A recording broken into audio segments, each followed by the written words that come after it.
Hi everybody, Richard Tromans here again, Artificial Lawyer TV. Today we're doing a special video with BigHand and we're looking at a very important survey they did focusing on cash flow and boosting profits. To tell us more about it is Rob and Sam. Hi guys. Hey Richard. Hi Richard. Well, I'm going to sort of drop out the video now and let you guys walk the audience through some of the key data points and some of the key insights that you gathered from this survey. And then I'll come back in towards the end. We can have a bit of discussion, but please take it away. Excellent. Thanks, Richard. Hello, everybody, and thanks for joining us here today. My name is Rob Stode. I'm the Managing Director of BigHand's Financial Productivity Suites, and joining me is Sam Elsrick. Sam, you want to introduce yourself? Yeah, hello everyone. I'm Sam Elsrick, and I'm the head of the BI product at BigHand, primarily responsible for the product vision, the roadmap, and working closely with our clients to ensure that we're building the right tech that provides a solution to your business challenges. Excellent. And as Richard said on the outset, we just finished doing a pretty large survey for across a broad spectrum of our clients. We surveyed about 800 clients, trying to get at sort of cash flow, profitability leakage, and other things that impact the operational and the financial aspects of the law firm.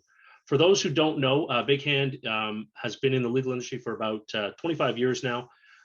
We sort of focus on four main areas in terms of law firm productivity, but today we're going to be focusing on some finance stuff. As I mentioned, we did a survey recently, and we're going to be discussing and going through a series of slides, really focusing in on some of the pain points that you all surfaced through answering our survey for us. But before we jump into the results, I think everyone has recently heard the news. We did acquire Iridium Technology earlier this year. And really that's just a blending in and an adding to our existing portfolio of products and really giving us a sharper focus on some of the finance stuff, and which is near and dear to Sam's heart. But by bringing Iridium into the fold, we've expanded our footprint in terms of our ability to service our clients, both in North America and in the UK, and as well as in APAC. And we've got, by combining these two things, we're close to 3,600 clients. And as I mentioned, the survey, which will be available for folks that are joining us as a download, and you'll see towards the end of the presentation, you'll see there's a little QR code to be able to scan and download that survey. But again, as we mentioned, we did survey about 800 clients across both North America and our European friends, and to really gather a really broad set of data. And I think hopefully as we go through this, you'll find both the results illuminating and interesting. We did sort of focus on sort of what we consider to be mid-tier and above. So really, if you're trying to position yourself and sort of put yourself in the shoes of some of our respondents, we really tried to focus on about 100 attorneys and above in terms of the law firms. And again, we focus primarily on our North American friends, including Canada and our UK firms.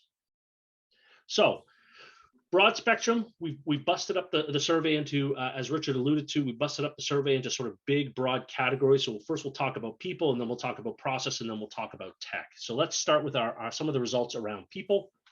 And I think I'll jump in here, and then I'll get Sam to weigh in. But I think the key here is that we see a pretty decent split between, partners and associates and their access to data. So Sam, maybe you want to jump in here and talk about the importance of having access to data and having access to some of that financial data and what it means for a firm before we jump to the next one. Sure. Thanks, Rob. So you see here that we've got roughly 20% of partners and around the 12-13% mark of associates that have access to both cash recoverability data and billings data. So this probably gives rise to the question as to why would they need access to this data? And I think taking the split as we see it here, partners, they're owners of the business, and they need to know the numbers, whether that's through making strategic decisions, the general direction of the business, the general financial health of the business, and also profit and compensation. So there's a slightly easier argument as to why partners need to have access to this data. When you look at it from the angle of an associate, I think it's an important thing for an associate to have with regards to an aptitude for understanding the financial dealings. It means that you can provide an improved service, you can structure positive and relevant information to your clients, even assist colleagues within financial problems they have. But whether you work in a large commercial firm, a small local practice, or even in-house counsel, it's important that you have an appreciation of the financial aspects linked to your firm, your clients, and your business. And I think lawyers that have that basic accounting and financial subjects have a far greater understanding of business and commercial endeavours, and that can only stand you in good stead as you climb up the lockstep with a view to becoming a partner yourselves. No, I agree. And I think, and dovetailing onto what Sam was talking about here, I think as he was mentioning, I would have hoped personally to see some of those numbers a bit higher. As Sam talked about, the partners are owners of these businesses. And in order to affect change, obviously, as the old expression goes, you can't manage what you can't see or measure.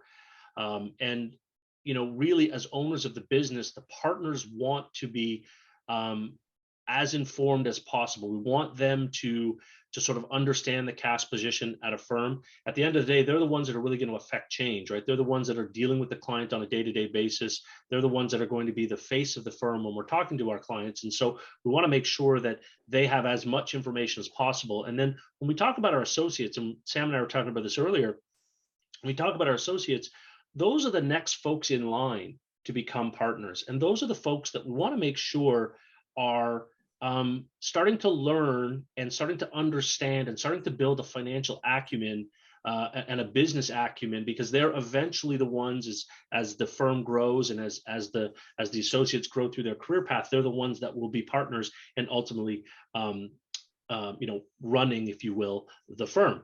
And I think, on this slide here, I think the key one to point out, or at least to talk about as we were talking about this, is sort of that 31% that we see here in the middle about sort of this idea of communication. And I think, Sam, if you want to touch on why sort of the idea of communication and visibility to data is so important. If I'm going to be talking to a client, I'm going to want to understand what I'm talking about, correct?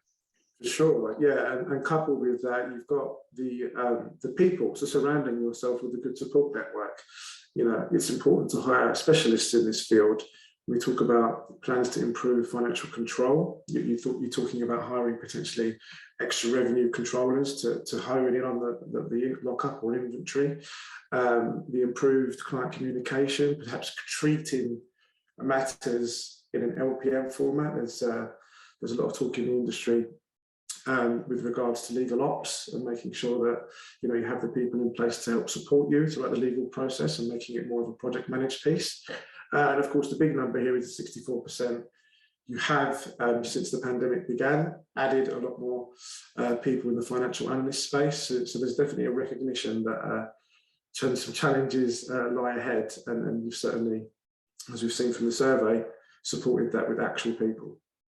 Yeah, I agree. And I think the interesting part about that as we move on to sort of some more information here. And I think the adding people, to your point, adding dedicated folks that understand finance and bringing those together it was something we were talking about earlier as well as we were preparing for this. I think the overarching question is why, or what a lot of this data, what does it mean? And I think what it does mean is we're moving away from sort of the education of the market in terms of understanding why finance is so important into the doing. And I think having firms sort of acknowledge that they're adding pure finance staff, pure analytics staff to that mold, to the fold, I should say, is sort of testament to the fact that firms are growing and they're starting to, move up that maturity curve, if you will. It's an overused expression, but move up that curve. Now, we all hope that people will come along for that journey, but I think what we've seen in this slide here, before we move on to process, what we see in this slide is that firms are also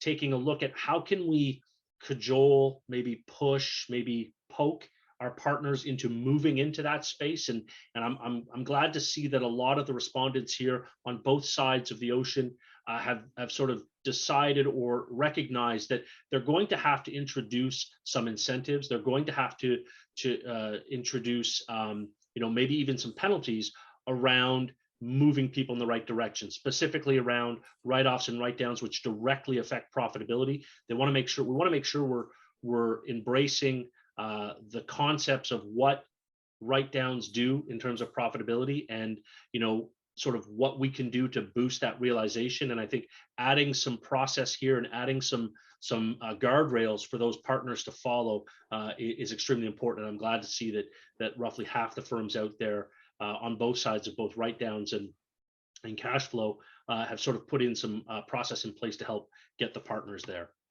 So why don't we talk a little bit, Sam, I'll let you take the lead on the next slide here as we get into the process side of it. So we've talked a little bit about people, and as I said, we're going to do people, process, and technology. So let's talk a little bit about how, that last slide sort of bled into process. What are we doing to get our partners and get our associates thinking in a more business perspective? And I think one of the things that we found when we went out and surveyed the entirety of the firm, and I'll lead on the left-hand side here, and then I'll let Sam pick off some of the ones here on the right. But, I think the recognition that, almost 100% of you said, look, we recognize that there is some leakage happening. We understand that we have areas to improve. And on the right-hand side, we'll see some that are specific to how we can improve. But this really goes to the heart of the leakage problem, right? There are very key things that firms can do today and look at today to improve them. So, Sam, why don't you maybe take a stab at a couple of these big ones here, maybe missing time or matter budgeting, and why that's crucial to a firm to understand that process and how it can help cash flow and leakage. Sure. I mean, if we take the subject of missing time, I think the amount you lose if you don't keep time contemporaneously is shocking. I think one of the studies I read recently is if you don't get your timing by the end of the day, you're likely to lose around 10% of your billable hours. And if you don't get your timing the following day, you're likely to lose around 25%. If you don't get your timing by the end of the week, you're looking at about half. So realistically, if you're not doing your time recording on time, may potentially mean that you're making up what you're putting in your timesheet, and that could lead to, I guess, a fractured relationship with your clients. So recording time is obviously important, but I guess tracking it as well, making sure that you potentially could have some technology in the background that helps you passively record that time. But that's the missing time point. Underpricing work as well. I think firms, you need to understand how to scope and price work efficiently in order to, I guess, reduce the amount of money that's being written off and also maximize the profitability and a subsequent product of that is improving the client relationship. So those are just two, but there's also elements around discounting and write-offs, which we'll touch on the next slide, sure. Yeah, and it's interesting you say that because it's sort of a snowballing effect, right? As you mentioned, if you're not entering your time correctly, as you mentioned, the percentage increase in your ability to actually get that time in accurately and fully recover it. And then if you're not pricing things correctly, or if you're not, if you're pricing things or pricing them incorrectly to begin with, it tends to live a lot longer than that initial decision, right? I think if we think back to, and I was talking to some friends in the pricing world, if we think back to the 2008 crisis, which seems like a long, long time ago, but it's really not, a lot of firms took the decision to not increase their prices during that process and during that time. And a lot of those firms that did not do that are still trying to recoup some of those decisions they made. So if we think not only short term, but long term, there are things that we can do today within the firm to help stem or to help sort of get our arms around this idea of leakage or this idea of frankly, leaving money on the table, if you will. And I think maybe I'll touch on one here before we move to the next one. And maybe, again, just dovetailing on what you said around that time entry. Again, folks answering the survey, again, I'm very happy to see that firms have recognized these big areas, these big process areas that they can start to shape and guide our associates, guide our partners down a better way of doing things. Time entry is a key one. If you're not doing that properly, it all flows downhill, right? Time turns into money at a firm, and your ability to record that correctly and accurately is only going to save you in the long run. I mean, if you think about it this way, we go time all the way down to our bottom bar here around reviewing write-offs and write-downs. If you're not billing your time correctly, if you're not putting it in correctly, chances are you're going to be writing it off and writing it down. So everything is intertwined in that regard. So as we go into technology, which I think a lot of the folks on the call will be key to or be keen to hear some of our thoughts on how can we embrace technology and how can we use technology to improve that process. So I think I'll start with this one, and then Sam, maybe if you want to jump in. It goes back to that very first slide that we talked about. visibility is key, right? The old adage of you can't measure what you can't see, or there's various versions of that expression, but you know, the reality is a third of you, which is great, say that improving visibility over the next couple of years is a priority. So getting a piece of technology into the firm that can help visualize and help see some of this data. Obviously, this is near and dear to BigHand's heart. We have software that does that for firms. But the idea here is, as long as I can see it, I can start to manage it, and I can start to put process in place and get people. If we go back to the idea of people, process, and tech, I can start to get people to help, you know, work with the partners, work with the rest of the leadership in the firm to sort of articulate why it's important to start measuring these things. So, I mean, I think maybe Sam, if you want to touch on some of these stats around, again, billable time entry or tracking, just tracking the leakage, I think is probably key as well. Sure. Yeah, and I think it makes sense to just reiterate the different points that leakage can occur throughout a matter life cycle. And I guess being proactively alerted, for example, on each of these separate points. So this could be, you know, you have missing time, for example. There's a substantial difference between your standard rates and your agreed rates. Your work in progress could potentially be reaching a certain number or a certain number of days old. Similarly, your debtors out there have reached a certain number of days. And just having these alerts in place to, I guess, drive action from the lawyer, so they're not obviously constantly living in their dashboards, they're getting on with the lawyering, but having a system in the back end that just informs them at the right time can help plug these gaps, or these profitability leakages, as we call them.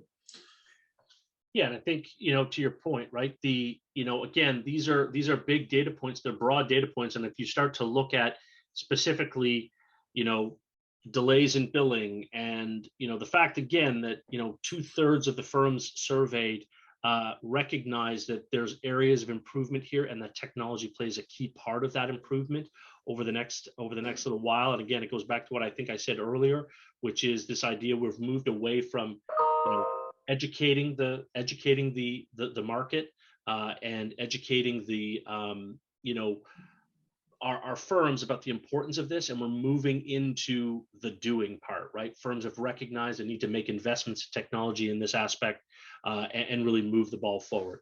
So I think we're coming to the end here. So I think I'd like to maybe just very quickly in sum, before we bring up the survey that you guys can download yourselves.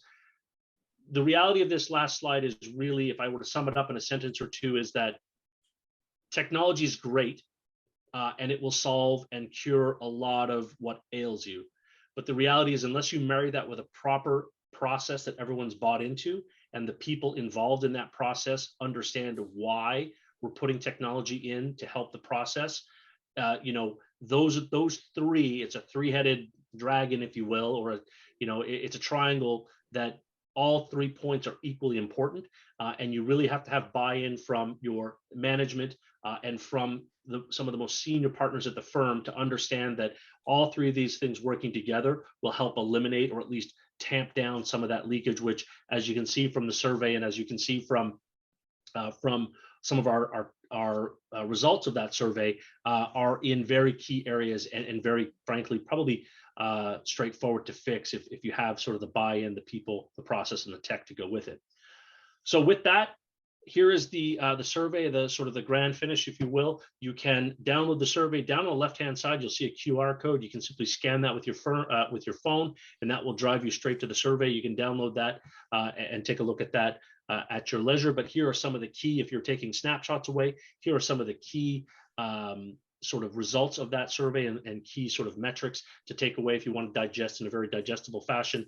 Those are there as well. So I think we'll bring Richard back in. I think we've probably got some questions that we want to sort of, as I've laid all this out, we want to maybe touch on some questions. Thanks very much, Rob and Sam. Really interesting, some great data and insights there. I think one of the first, I guess, key questions really is you know, in terms of what BigHand actually offers for law firms, and going back to the point about financial awareness amongst the lawyers and the associates, for example. I mean, how would an associate be able to develop this financial awareness using BigHand? Yeah, I mean, I think it's an interesting question. I think having access to the data is the starting point. I mean, I think I think Sam mentioned it earlier. Lawyers want to be lawyering and not want to be finance people, and I think that is key. We don't want to be intrusive, but we want to make sure that it's there in front of them. And so, through our, we have a pretty large technology stack, and one of the things that we do offer is the ability to sort of put that information in front of them in a non-intrusive way and inform them when things may be going off target. And I think the key for us is to make sure that we are providing the sort of the appropriate data at the appropriate level. You want to make sure that you don't want to overwhelm an associate with information that is not relevant to them, and vice versa. You want to make sure that your managing partner or your practice group chair or your your CFO, for example, has a depth of data that they need to run the business effectively. So, sort of a long-winded answer, but you want to make sure that whatever you put in, and if it's something from BigHand or something that you're sort of got today, you want to make sure that it's providing that appropriate information. I think we've established ourselves in the last few years as a company that can do that. Gotcha. Well, which segues nicely to the next question, which is one of the parts of the data that you showed was that the number of financial analysts has really increased. That's very interesting. Just briefly, because we are running out of time, but just briefly, why has there been a spike in the hiring of financial analysts? I have my suspicions, and I'll let Sam jump in too. I'll preface it by saying, I think we sort of made the joke earlier about lawyers being lawyers. I think, just like you wouldn't expect a financial analyst to litigate a case for you, I think law firms have recognized that you need to bring in people that understand the data and understand how to present that data. That marries in with the strategy of the firm. I don't know, Sam, you want to talk a little bit about maybe bringing experts in and why it's important to bring in data analysts to talk about data? Yeah, for sure. I mean, I think it's probably born out of the challenges that the pandemic has brought for, I guess, not so much law firms, but their clients. So things like the delayed payments and just a way of being able to analyze, I guess, the financial health of your clients and making sure that you're taking on the work effectively and making sure that the likelihood of you getting paid is high. But yeah, to Rob's point around bringing experts that know what they're doing, not that lawyers don't, but just having that support network internally is obviously a smart move. Fantastic. Well, thanks very much to both of you. I mean, you've raised lots of very important points, and I'm sure a lot of lawyers at different levels and also people working in the financial and accounts teams will also find this very interesting. As you can see, there's going to be a webinar, a product demo, which you can actually watch at 4 p.m. GMT on March 22nd. But other than that, I'd just like to say thanks very much to both of you, and hopefully speak to you again soon. Thank you very much. Bye-bye. Thank you, Richard.